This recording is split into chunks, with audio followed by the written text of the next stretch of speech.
Assalamualaikum warahmatullahi wabarakatuh. Selamat pagi teman-teman semuanya. Salam semangat.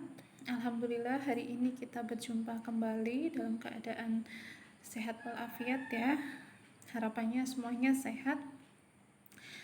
Setelah sebelumnya kita membahas tentang pertumbuhan, perkembangan, pemerolehan bahasa, kemudian ada pemerolehan bahasa pertama, ada yang namanya tujuan, fungsi, dan karakteristik bahasa. Hari ini kita membahas tentang perkembangan bicara anak usia dini. Baik, sebelumnya kita akan membahas apa itu bicara. Kalau kemarin kan bahasa ya, sekarang bicara. Nah, jadi ada beberapa pandangan atau pendapat tentang apa itu bicara. Nah, kalau secara umum, bicara itu dapat diartikan suatu penyampaian maksud.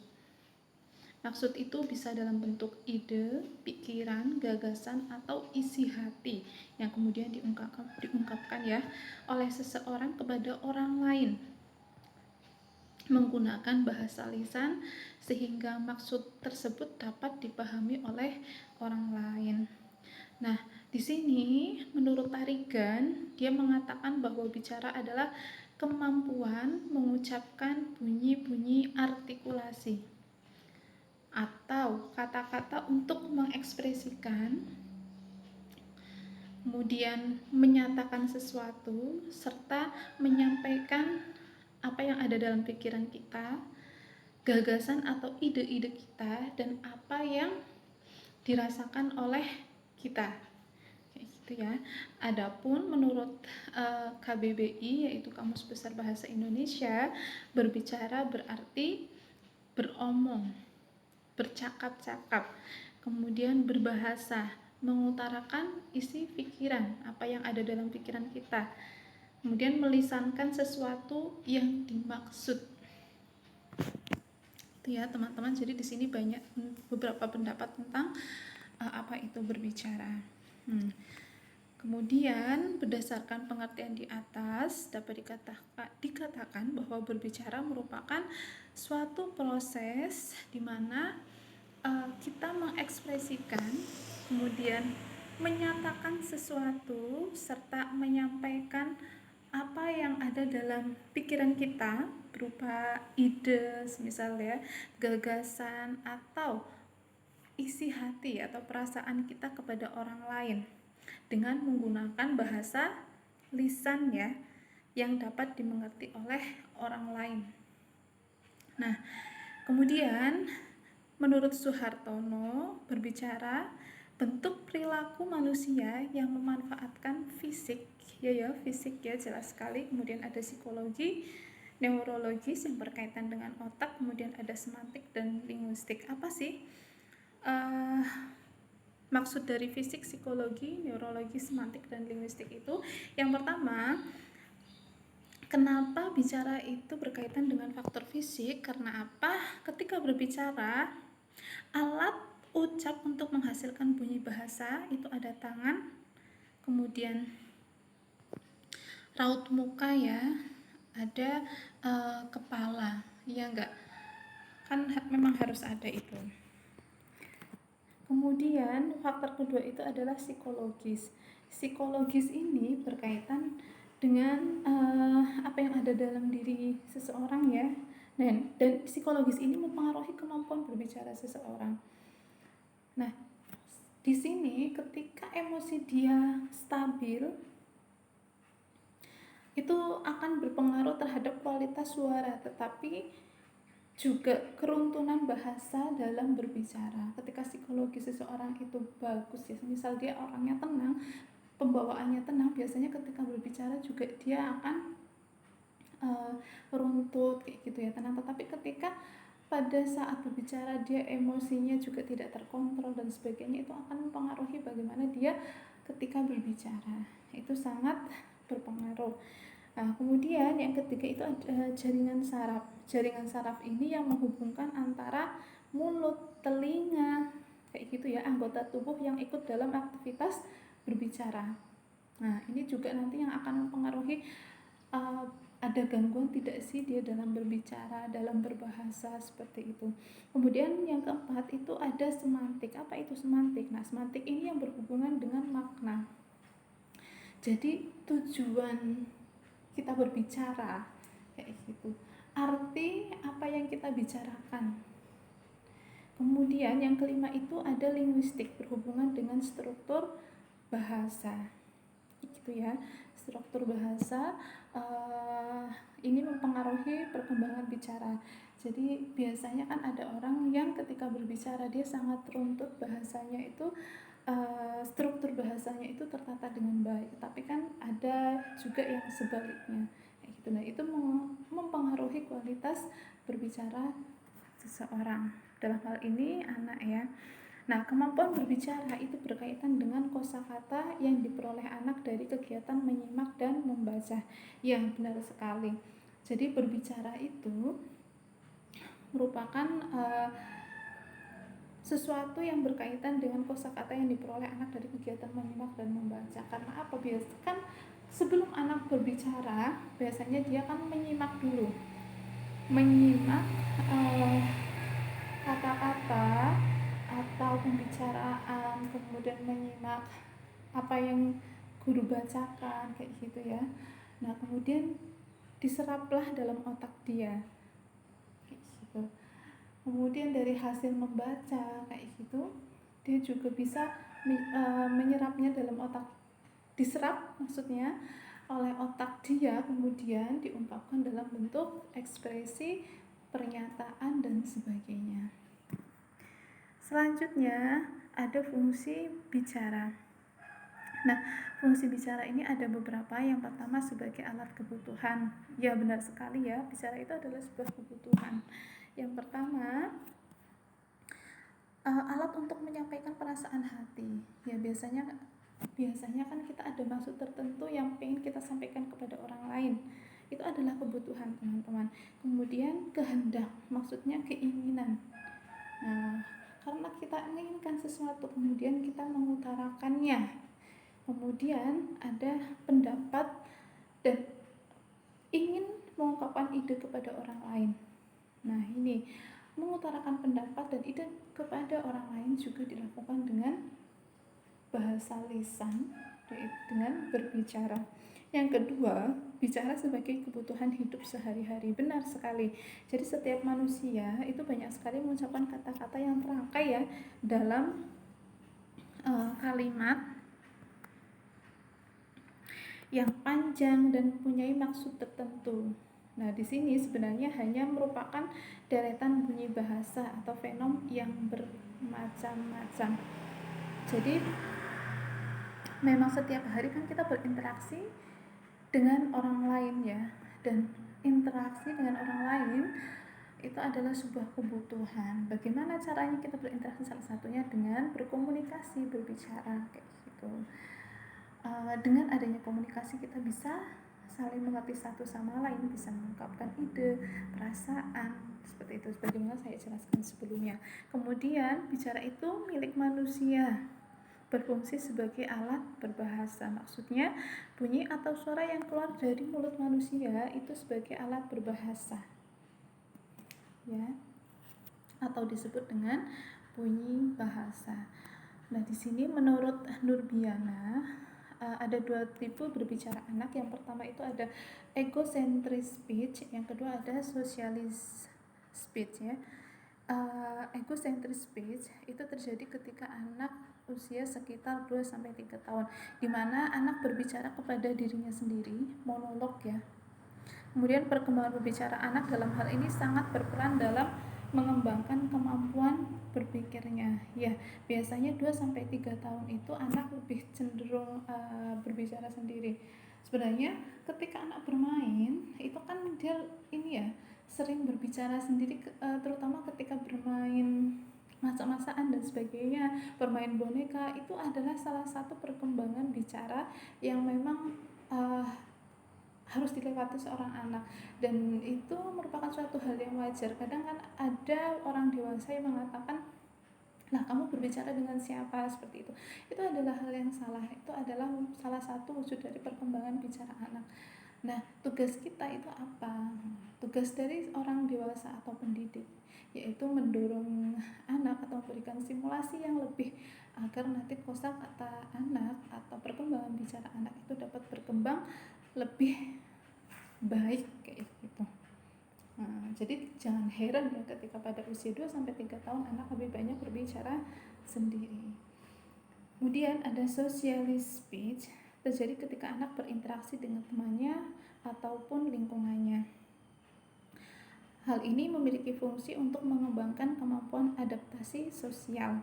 Nah, berkenaan dengan hal tersebut terdapat 5 bentuk socialist speech. Yang pertama, saling tukar informasi untuk tujuan bersama.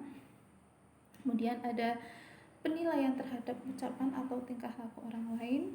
Ya, jadi dia mengutarakan sesuatu untuk menanggapi tingkah laku orang lain kayak gitu ya. Kemudian ada perintah, dia berbicara untuk memerintah biasanya kayak gitu. Kemudian yang keempat itu ada permintaan atau ancaman, biasanya dia mengucapkan sesuatu karena memiliki tujuan, misal dia meminta seseorang atau temannya untuk mengambilkan sesuatu kayak gitu. Yang kelima itu pertanyaan dan jawaban. Nah, di sini ada kemampuan berbicara untuk tanya jawab. Nah, dari hal di atas dapat disimpulkan bahwa tipe perkembangan berbicara anak usia 5-6 tahun yaitu anak mulai berinteraksi dengan temannya ataupun lingkungannya. Dari interaksi tersebut, anak dapat saling menyampaikan informasi, menyuruh, meminta, bertanya ataupun menjawab pertanyaan. Kemudian ada beberapa faktor yang mempengaruhi kemampuan berbicara anak, baik itu dari aspek kebahasaan maupun non-kebahasaan. Berarti dari aspek kebahasaan dan di luar aspek non-kebahasaan. Yang pertama, aspek kebahasaan meliputi ketepatan ucapan. Ya. Yang kedua, penempatan tekanan, nada, sendi, dan durasi yang sesuai. Nah, di sini nada yang digunakan, kemudian tekanannya itu juga mempengaruhi kemampuan bicara anak. Kalau nadanya sesuai, kemudian tekanannya juga sesuai, durasinya juga sesuai, itu kan perkembangan bicara anak itu biasanya bagus. Gitu. Bisa lebih mudah untuk dimengerti dan dipahami. Berbeda kan ketika nadanya itu tidak sesuai dengan maksud yang ingin dia bicarakan, keras lah kayak gitu ya, membentak lah, kemudian durasinya sangat cepat, itu kan biasanya orang susah untuk mencernanya, memahaminya. Kemudian pilihan katanya sesuai enggak kayak gitu. Kadang ada orang yang belibet ya, memilih katanya itu tidak tepat dengan apa yang sedang dia bicarakan. Kemudian ketetapan sasaran pembicaraan, apa yang dibicarakan itu juga sesuai, itu juga mempengaruhi perkembangan bicara. Kemudian aspek non kebahasaan meliputi sikap tubuh, ada pandangan bahasa tubuh dan mimik yang tepat. Ya, sikap tubuhnya, gestur tubuhnya gimana toh ketika berbicara itu juga mempengaruhi. Kemudian mimiknya itu juga mempengaruhi ya, pandangan orang ketika berbicara itu kan memang harus memperhatikan lawan bicara kita. Nah, itu juga mempengaruhi kemampuan berbicara. Terus misal dalam berbicara ternyata matanya tidak memperhatikan lawan bicara kita. Nah, itu kan nanti bisa diartikan berbeda. Entah kurang diperhatikan, kemudian ada yang merasa tersinggung dan sebagainya gitu ya. Kemudian kesediaan menghargai pembicaraan maupun gagasan orang lain. Jadi kita juga selain berbicara kepada orang lain dengan memperhatikan pembicara kita juga harus bersedia untuk mendengarkan apa yang orang lain bicarakan kayak gitu. Kemudian kenyaringan suara, kelancaran dalam berbicara itu juga mempengaruhi ya. Biasanya kan kalau anak berbicaranya itu runtut, lancar, itu kan memang ada kesan tersendiri, dan biasanya kemampuan bahasanya itu memang bagus ya. Nah, itu nanti berkaitan dengan kognitif anak. Kemudian ada relevansi penalaran penguasaan terhadap topik tertentu. Ini sebenarnya lebih umum sih. Menurut Hanlock, dia mengemukakan dua kriteria untuk mengukur tingkat kemampuan berbicara anak. Apakah anak berbicara secara benar atau sekedar membeo? Nah, ciri-cirinya sebagai berikut. Yang pertama, anak mengetahui arti kata yang digunakan dan mampu menghubungkannya dengan objek yang diwakilinya. Gini ya, jadi anak itu dikatakan sudah mampu berbicara dengan baik. Yang pertama itu mengetahui arti kata yang digunakan, dia tahu maksud dari kata-kata yang digunakan. Kemudian dari kata-kata yang digunakan itu kemudian bisa menghubungkannya dengan objek atau benda yang mewakilinya, kayak gitu. Maksudnya dia bisa menghubungkan dengan benda-benda di sekitarnya. Yang kedua, anak mampu melafalkan kata-kata yang dapat dipahami orang lain dengan mudah, ya enggak? Yang ketiga, anak memahami kata-kata tersebut bukan karena telah sering mendengar atau menduga-duga, tetapi karena memang dia paham. Maka di sini berarti kemampuan berbicara anak itu memang bagus, bukan sekedar membeo, bukan sekedar mengikuti pembicaraan orang lain yang pernah dia dengar sehingga dia tidak tahu artinya. Yang selanjutnya, menurut Vygotsky, terdapat 3 penjelasan tahap perkembangan berbicara anak yang berhubungan erat dengan perkembangan berpikir. Yang pertama itu ada tahap eksternal. Pada tahap ini terjadi ketika anak berbicara secara eksternal, di mana sumber berpikir itu berasal dari luar diri anak. Sumber berpikir ini sebagian besar berasal dari orang dewasa yang memberikan pengarahan, informasi, dan melakukan tanya jawab dengan baik, ya. Jadi segala hal yang berasal dari luar, terutama dari orang dewasa yang memberikan informasi, kemudian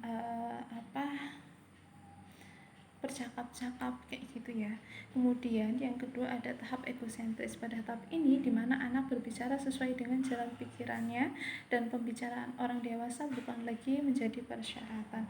Jadi dia tidak lagi terlalu memperhatikan faktor eksternal, tetapi dia lebih pada berbicara sesuai jalan pikirannya.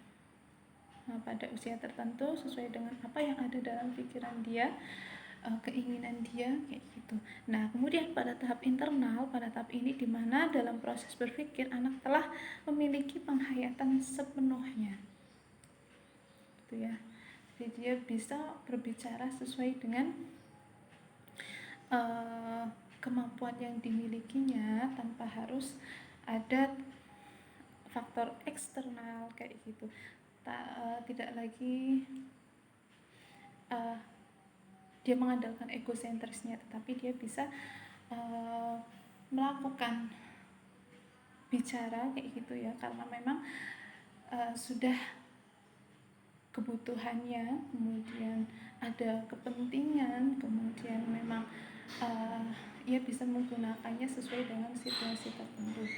Kemudian tahap bicara anak prasekolah itu dibagi menjadi 3, yaitu tahap penamaan, ada tahap telegrafis, ada tahap transformasional.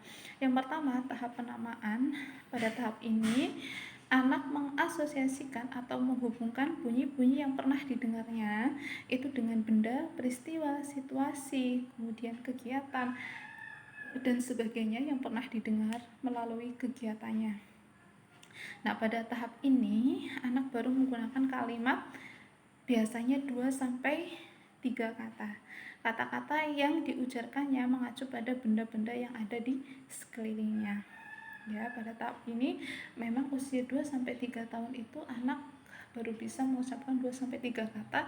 Biasanya memang benar, kata-kata itu kata yang sering dia dengar dan kata-kata itu berhubungan dengan benda-benda yang sering dia lihat atau dia gunakan, kayak gitu.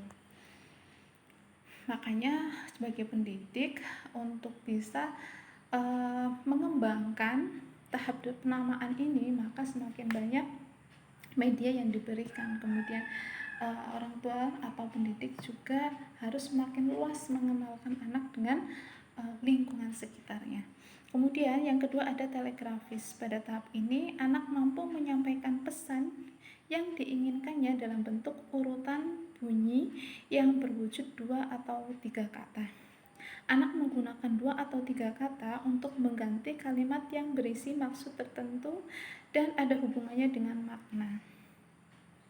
Biasanya pada tahap ini memang kata yang disampaikan oleh anak itu sangat singkat dan padat. Oleh karena itu ujaran anak sejenis ini disebut ujaran telegrafis ya. Pada tahap ini anak berumur sekitar 2 tahun.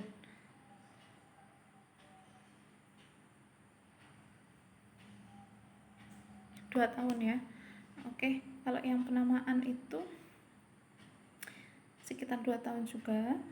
Kemudian yang transformasional, pada tahap ini anak sudah mulai memberanikan diri untuk bertanya, kemudian menyanggah, menginformasikan sesuatu.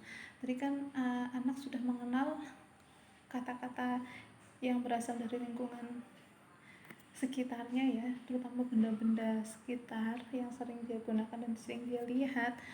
Nah, kemudian berlanjut pada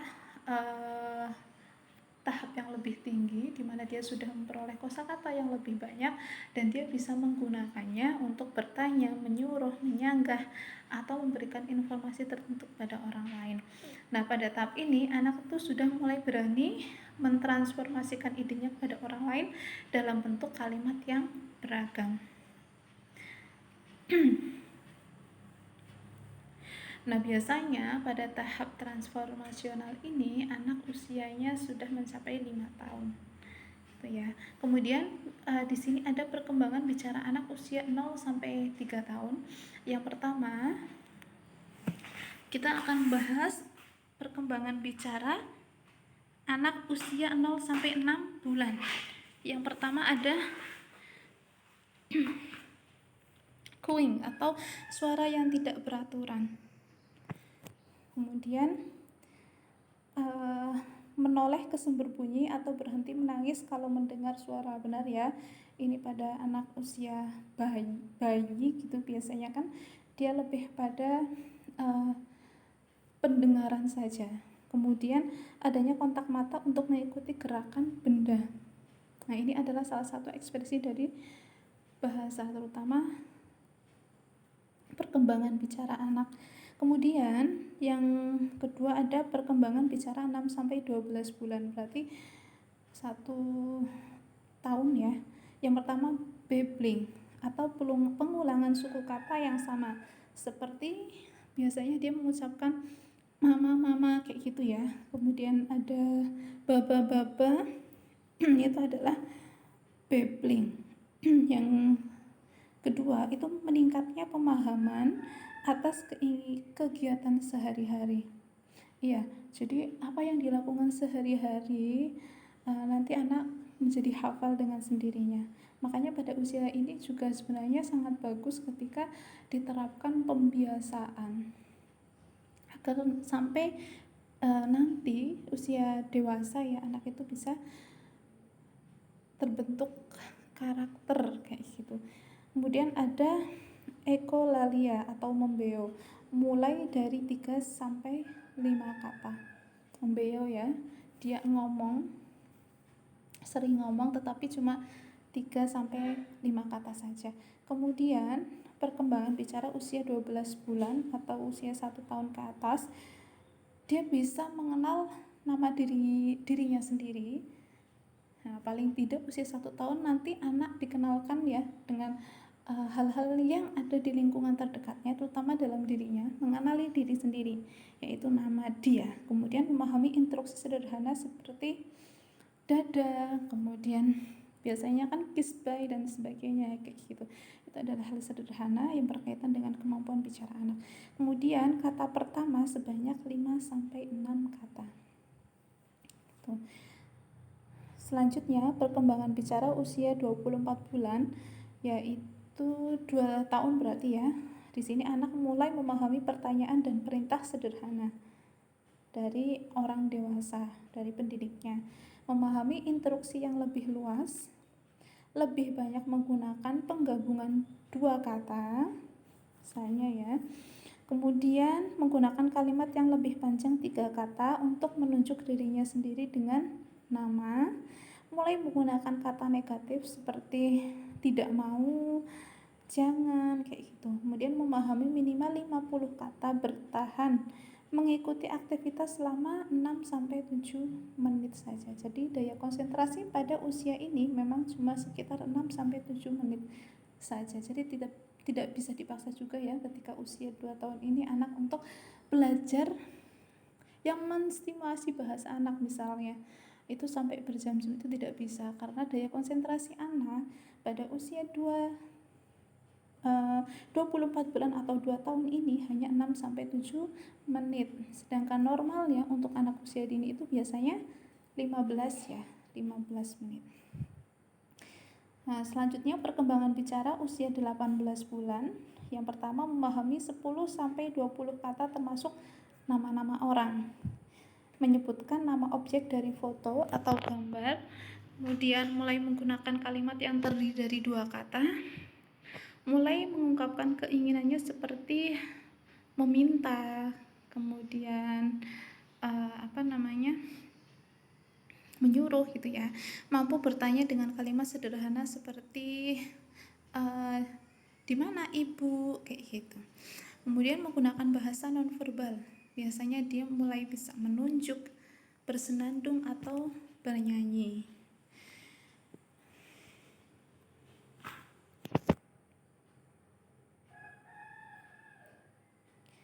Selanjutnya ada perkembangan bicara usia 30 bulan. 30 tahun maksudnya. Paling sedikit mampu menyebutkan satu warna. Ya, dia bisa menyebutkan paling sedikit satu warna. Kemudian sering berbicara waktu bermain atau saat sendiri. Nah, tadi ya, ini bagian dari egocentric speech. Kemudian bisa menceritakan sebuah cerita sederhana. Ya, biasanya dia bisa mengucapkan cerita yang entah dia dengar dari gurunya, kayak gitu ya, dari orang tuanya, atau dia bisa menceritakan apa yang sudah dia lakukan, tapi dalam kalimat yang sangat sederhana. Kemudian bisa mengikuti 3-4 kalimat. Memahami kalimat seperti coba tunjuk mana gambar bintang atau sebagainya. Memahami 900-1500 kosakata. Selanjutnya menggunakan kata tanya seperti kenapa, terus apa itu, kayak gitu. Dia sudah mulai bisa. Kemudian karakteristik bicara anak usia 4-6 tahun. Nah, kalau usia 4-6 tahun ini anak lebih maju lagi ya, karena memang sudah dalam perkembangan akhir anak usia dini. Nah, kemampuan anak untuk dapat berbicara dengan baik ya. Kalimatnya sudah mulai tertata, terus sudah dimengerti maksudnya. Kemudian melaksanakan 2-3 perintah lisan secara berurutan dengan benar ya.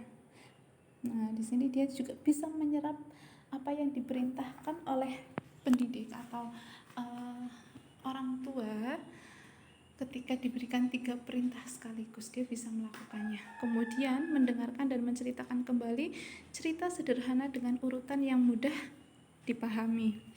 Kemudian menyebutkan nama, jenis kelamin, dan umurnya, dia sudah paham. Menggunakan kata sambung seperti dan, karena ketika berbicara dia sudah menggunakan kata sambung ini ya. Kemudian menggunakan kata tanya seperti apa, mengapa, bagaimana, kapan, kayak gitu kan. Biasanya kan anak-anak memang di usia 4-6 tahun itu suka bertanya ya. Kemudian membandingkan dua hal ini juga berkaitan dengan kognitif anak ya. Dia bisa membandingkan mana yang besar, mana yang kecil, mana yang tinggi, mana yang rendah, dia sudah bisa. Memahami konsep timbal balik, dia juga sudah bisa. Kemudian menyusun kalimat, dia bisa menyusun kalimat. Dia ketika berbicara kan sudah tersusun subjek, predikat, objek, dan dia juga bisa menyusunnya dengan baik. Kemudian mengucapkan lebih dari 3 kalimat. Nah, ini lebih panjang ya dari usia sebelumnya. Kemudian mengenal tulisan sederhana. Usia 6 tahun, usia TK ya, 4-6 kan TK, TKA sama TKB. Paling tidak memang dia sudah mengenal tulisan. Entah itu huruf A, kemudian satu kata gitu ya, dia sudah mulai mengetahuinya. Dan ini menjadi bekal untuk dia masuk ke jenjang pendidikan selanjutnya. Kemudian karakteristik berbicara anak usia 5-6 tahun. Di sini Suhartono mengatakan pada waktu anak masuk TK, anak telah memiliki sejumlah besar kosakata yang didapatkan dia ketika di usia 4-5 tadi ya. Mereka sudah dapat membuat pertanyaan negatif, kemudian kalimat majemuk, berbagai bentuk kalimat. Nah, anak-anak juga memahami kosakata lebih banyak. Mereka dapat bersenda gurau, bertengkar dengan teman-temannya, berbicara sopan dengan orang tua dan guru mereka. Kemudian kematangan bicara anak ada hubungannya dengan latar belakang orang tua dan perkembangan di taman kanak-kanak. Itu ya. Jadi memang kemampuan berbicara anak itu salah satu yang mengaruhinya adalah orang tua. Jadi didikan orang tua itu sangat mempengaruhi berbicara anak loh teman-teman. Ketika sejak dalam kandungan sampai di usia menjelang dia masuk SD ya, dia memang sering disimulasi bahasanya, entah itu diajak berbicara, kemudian menyanyi, bermain yang menstimulasi bahasa anak, mendengarkan musik dan sebagainya. Itu sangat mempengaruhi perkembangan bicara anak. Anak diajak interaksi di lingkungannya, itu juga sangat mempengaruhi perkembangan anak. Beda lagi ketika anak sejak dalam kandungan itu jarang sekali diberikan simulasi seperti nyanyian, diajak ngobrol dan sebagainya. Itu malah bisa memperlambat perkembangan bicara anak. Karena apa? Kosakata yang masuk dalam diri anak itu sangat sedikit. Kayak gitu. Jadi sejak dalam kandungan calon ibu-ibu ini ya juga harus sering mensimulasi anaknya. Nah, terus bagaimana perkembangan bicara anak usia 7 tahun? Di sini sudah sangat baik ya, senang bercerita, suka menulis cerita pendek, menceritakan dongeng hayalan, menggunakan susunan kalimat dan bahasa percakapan seperti orang dewasa, pola kalimat mencerminkan perbedaan budaya dan letak geografis. Kemudian semakin tepat dan luas dalam hal penggunaan bahasa, kemudian menggunakan gerak tubuh untuk menggambarkan percakapan ya, gestur tubuh, kemudian membesar-besarkan kejadian, menjelaskan kejadian sesuai dengan kemampuan atau kebutuhannya. Mereka juga memahami dan menjalankan perintah dalam beberapa tahap, kemudian senang menulis pesan dan catatan singkat untuk temannya. Makanya ketika SD itu memang ya dulu kan sering surat-suratan misalnya kayak gitu. Itu memang ternyata ada tahapnya. Lalu perkembangan bicara anak usia 8 tahun. Ini sering menceritakan lelucon atau teka-teki, mengerti dan melakukan instruksi beberapa tahap, bahkan sampai 5 tahap. Kemudian mungkin minta diulang karena tidak mendengar seluruhnya ya, tapi dia bisa melakukannya pada 5 tahap itu. Kemudian membaca dengan mudah dan memahaminya, menulis surat atau mengirim pesan kepada teman, kemudian menggunakan bahasa untuk mengkritik dan memuji orang lain, mengulang-ulang ucapan populer dan kata umpatan, kemudian memahami dan mengikuti aturan tata kalimat dalam percakapan dalam bentuk tertulis, kemudian berminat mempelajari kode rahasia, menggunakan bahasa kode maksudnya, bercakap-cakap dengan orang dewasa dengan lancar, mampu berpikir dan berbicara mengenai masa lampau dan masa depan.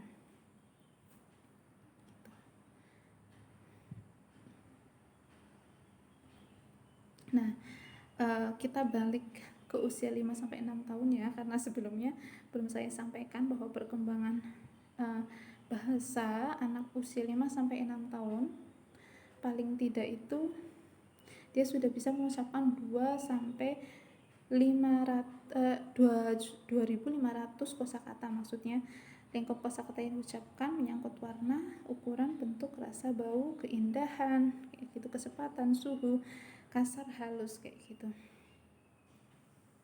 Kemudian usia 5-6 tahun anak juga sudah bisa berpartisipasi dalam suatu percakapan ya. Anak sudah dapat mendengarkan pembicaraan orang lain, menanggapi pembicaraan tersebut. Kemudian percakapan anak usia 5-6 tahun mencangkup komentarnya terhadap apa yang dilakukan oleh dirinya, orang lain, serta yang dilihatnya. Itu ya teman-teman. Jadi di sini kenapa saya mencantumkan perkembangan bicara sampai usia 8 tahun? Karena di luar negeri untuk usia PAUD itu memang 0-8 tahun kayak gitu. Kalau di Indonesia kan memang 0-6 tahun ya, tapi di sini saya pengen sedikit menyampaikan usia 7-8 tahunnya. Karena apa sebenarnya? Menurut teori barat, usia 7-8 tahun itu masih dikatakan anak usia dini. Karena apa? Dia belum mandiri kayak gitu, belum sepenuhnya melakukan sesuatu dengan dirinya sendiri, masih butuh bantuan orang dewasa, maka masih disebut dengan anak usia dini. Tidak apa-apa, tidak masalah kita membicarakan perkembangan bicara usia 7-8 tahun. Gitu saja ya teman-teman. Materi pada hari ini semoga bisa dipahami dengan baik. Apabila ada pertanyaan silahkan disampaikan di forum. Terima kasih. Wassalamualaikum warahmatullahi wabarakatuh.